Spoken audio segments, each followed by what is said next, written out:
মসজিদ হারাম। এই যে মসজিদ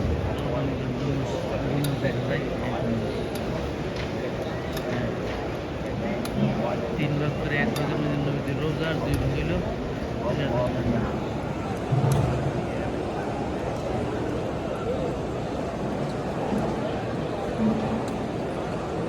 মসজিদে নববী ঠিক সেন্টারের মধ্যে মসজিদে নববী।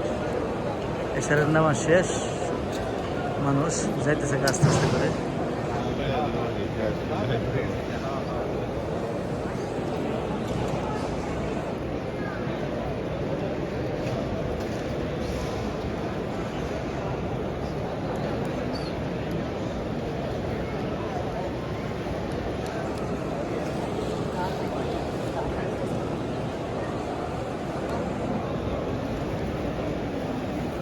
নামাজ পড়াইছে, তিন ভাগ করছি, সামনে গেছি একদম দেওয়ালের সাথে। আলহামদুলিল্লাহ।